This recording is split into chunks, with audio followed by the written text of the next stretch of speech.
Hello students, I am Akash Rana, PGT commerce. और आज हम समझ रहे हैं जीएसटी के बारे में। आपने ये नाम, ये वर्ड बहुत टाइम से सुन रहे हैं, जीएसटी। एक्चुअली में जीएसटी है क्या? GST is a tax which includes और मर्ज मैनी इनडायरेक्ट टैक्सेस। चलिए, first of all we discuss about the concept of GST. GST means goods and service tax. हमारे प्राइम मिनिस्टर नरेंद्र मोदी जी ने इसके बारे में कहा है कि ये इतना सिंपल है, इतना अच्छा है कि ये सभी टैक्स को कवर करता है और बहुत इजीली समझ में आता है। इसीलिए उसको इन्होंने दूसरा नाम दिया, that the good and simple tax. Actual में फुल फॉर्म है गुड्स एंड सर्विस टैक्स, यानी ऐसा टैक्स जो गुड्स कि सेल्स और परचेज पे या फिर सर्विसेज रेंडर्ड करने पर या सर्विसेज प्रोवाइड करने पर लगाया जाता है। ये एक इनडायरेक्ट टैक्स है और इस टैक्स ने बहुत सारे टैक्सेस को मर्ज कर दिया है। कौन कौन से टैक्सेस हैं? जैसे VAT, value added tax, central sales tax CST और सर्विस टैक्स। इसके अलावा और भी जो स्टेट गवर्नमेंट्स थी उन्होंने बहुत सारे टैक्सेस बनाए हुए थे, वो सारे टैक्स मर्ज कर दिए हैं जीएसटी में। तो GST is a very good and simple tax which levied on the sales और purchase of goods and rendering and providing the services. ये पूरे इंडिया में एप्लीकेबल है। और अगर हम इसके ऑब्जेक्टिव्स की बात करें कि हमने जीएसटी लाए क्यों, क्या ऑब्जेक्टिव था हमारे देश में जीएसटी लाने का, तो first of all developing common national market by having one indirect tax. जैसे एक देश एक टैक्स, ये कंसेप्ट है। इसका मतलब आप पूरे इंडिया में, पहले क्या कंसेप्ट था, अगर हम उत्तर प्रदेश में जाएं तो वहां पर सेल्स टैक्स का रेट अलग था, आप अगर मध्य प्रदेश में जाएं तो वहां पर टैक्स रेट अलग था, और अगर आप दिल्ली में जाएं तो वहां पर टैक्स रेट अलग था। अब इस कंसेप्ट की वजह से, जीएसटी की वजह से, ये जो टैक्स है ये पूरे इंडिया में कॉमन है, यानी पूरे इंडिया में कॉमन टैक्स रेट अप्लाई होता है पूरी नेशनल मार्केट्स पे। Decrease in cost of goods by removing cascading effect of indirect tax. जैसे पहले वैल्यू एडेड टैक्स था, तो जितना ज्यादा हम वैल्यू इंक्रीज करते रहते थे उतना ज्यादा हम उस पर टैक्स लगाते रहते थे। तो यहां पर क्या है, कॉस्ट ऑफ गुड्स सेल्स में जो कास्केडिंग इफेक्ट था उसको हटा करके कॉस्ट को कम कर दिया है इसने। Ease of doing business, business को करना आसान हो गया है जीएसटी की वजह से। Simplifying compliance of indirect taxes, यानी बहुत सारे इनडायरेक्ट टैक्सेस के बारे में पढ़ने से बेटर है सिर्फ एक टैक्स, यानी एक लॉ के बारे में पढ़ सकते हैं।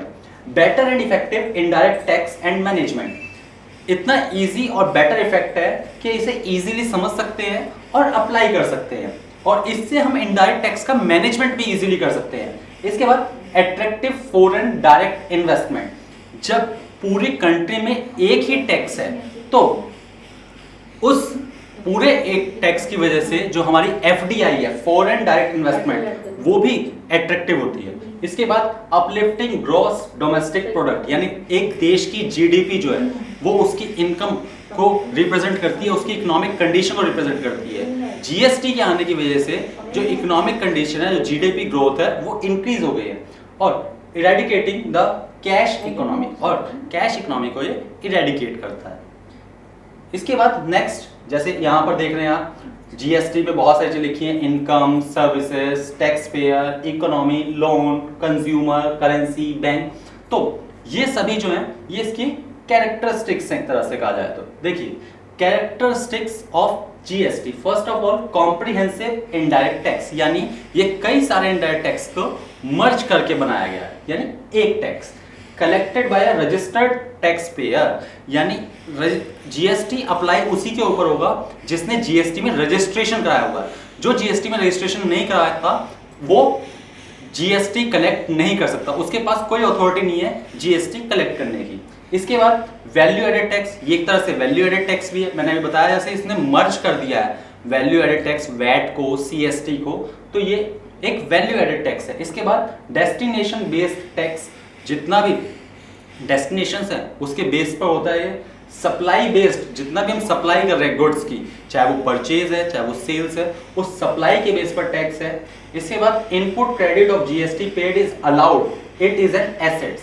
देखिए क्या होता है कि सपोज मैंने गुड्स परचेज किए, तो जब मैं गुड्स परचेज करता हूं तो मैंने जीएसटी पे किया है। अब जब मैंने उन्हीं गुड्स को सेल किया तो मुझे कस्टमर से जीएसटी कलेक्ट हुआ। तो जितना भी जीएसटी कलेक्ट हुआ और जितना भी जीएसटी मैंने पे किया है उन दोनों को सेटल कर दिया जाता है, सेट ऑफ कर दिया जाता है। जीएसटी पेड यानी जो भी हमारा इनपुट है वो हमारे लिए एक तरह से एसेट्स होती है और आउटपुट हमारे लिए लायबिलिटी होती है। तो एसेट्स और लायबिलिटीज को सेटल करके, सेट ऑफ करके हम गवर्नमेंट को नेट इफेक्ट जितना भी जीएसटी होगा वो पे करते हैं। GST collect is not an income but an liability. जैसे मैंने बताया कि इनपुट जो है वो हमारे लिए एसेट्स है, ऐसे ही जीएसटी जितना भी कलेक्ट किया हमने कस्टमर से, कंज्यूमर से, वो हम पे करते हैं गवर्नमेंट को। तो ये कोई भी इनडायरेक्ट टैक्स है जो एक शॉपकीपर, एक बिजनेसमैन, एक रजिस्टर्ड टैक्स पेयर कलेक्ट करता है, वो कलेक्ट करता है on the behalf of government और उसे वो पे करना होता है गवर्नमेंट को।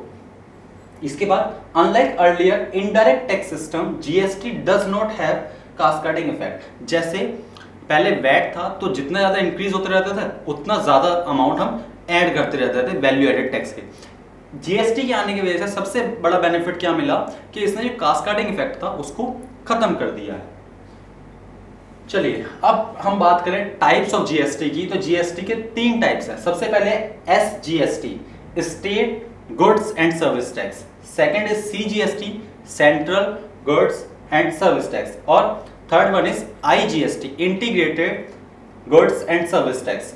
चलिए इसके बारे में डिटेल में समझते हैं। कैटेगरीज ऑफ जीएसटी में सबसे पहले central goods and service tax है, यानी ये वो अमाउंट है टैक्स का जो कलेक्ट करती है सेंट्रल गवर्नमेंट। इसके बाद state goods and service tax, ये टैक्स कलेक्ट करती है स्टेट गवर्नमेंट। अब ये दोनों अप्लाई किस पे होते हैं, किस पे कलेक्ट किए जाते हैं? तो both CGST and SGST are levied on supply sale within the state.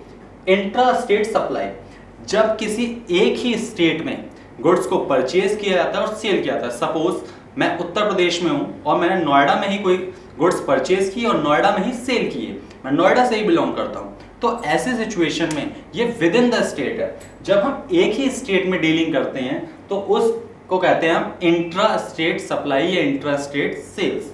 अब इंट्रा स्टेट ट्रांजैक्शन पर हम चार्ज करते हैं सीजीएसटी एंड एसजीएसटी। अगर मैं परचेज कर रहा हूं तो मैं टैक्स पे करूंगा, वो टैक्स होगा सीजीएसटी और एसजीएसटी। बट अगर जो हम अमाउंट पे कर रहे हैं ऐसे ही रिसीव किया मैंने सपोज, तो रिसीव भी होगा, क्या होगा, सीजीएसटी और एसजीएसटी, अगर सेम स्टेट है। लेकिन जब एक स्टेट के कस्टमर किसी दूसरे स्टेट के सप्लायर से गुड्स परचेज कर रहे हैं या सर्विसेज रिसीव कर रहे हैं, तो इस सिचुएशन में क्या होता है कि एक स्टेट का दूसरे स्टेट के साथ इंटीग्रेशन हो जाता है। तो इसलिए हम इसे कहते हैं integrated goods and service tax, यानी IGST. IGST is levied on supply sale outside the state, implies that intra-state supply, यानी जैसे यहां पर इंट्रा स्टेट था, यहां पर है इंटरस्टेट, यानी जब एक स्टेट का किसी दूसरे स्टेट से सप्लाई होता है, किसी दूसरे स्टेट से इंटीग्रेशन करके हम गुड्स परचेज करते हैं तो उस पर टैक्स लगता है, दैट्स आईजीएसटी। इसके बाद अगर हम बात करें रेट्स ऑफ जीएसटी, जीएसटी में रेट्स क्या है, तो जीएसटी में ना हर गुड्स और सर्विसेज को अलग अलग कैटेगरी वाइज डिवाइड किया है और हर गुड्स और कैटेगरी के लिए एक अलग टैक्स रेट है। तो सबसे पहले goods and service tax is applied on supply of goods and services. Goods and services की सप्लाई पर डिपेंड करता है, ये अप्लाई होता है। इसके बाद goods and services are grouped in 5 categories, और ये जो कैटेगरीज है वो 5 है, 5 कैटेगरीज में डिवाइड किया है और हर कैटेगरी का एक स्पेसिफाइड रेट है और ये रेट्स हैं 0%, 5%, 12%, 18 और 28। तो ये 5 रेट्स हैं जो अप्लाई होते हैं on the supply of goods and services. ये एक एग्जांपल है, देखिए 0% का मतलब होता है नो टैक्स। किस किस पे हो सकता है, जैसे fresh vegetables, roots and tubers, fruits पे, पफ्ड राइस पे, कॉमन सोल्ट, ऑर्गेनिक मैन्यूर और म्युनिसिपल वेस्ट, इन सभी पे कोई टैक्स नहीं लगता, यानी 0% टैक्स। इसके बाद 5% वाली Ivory, coffee and T, cereal, choco beans, bakery और स्वीट मीट्स,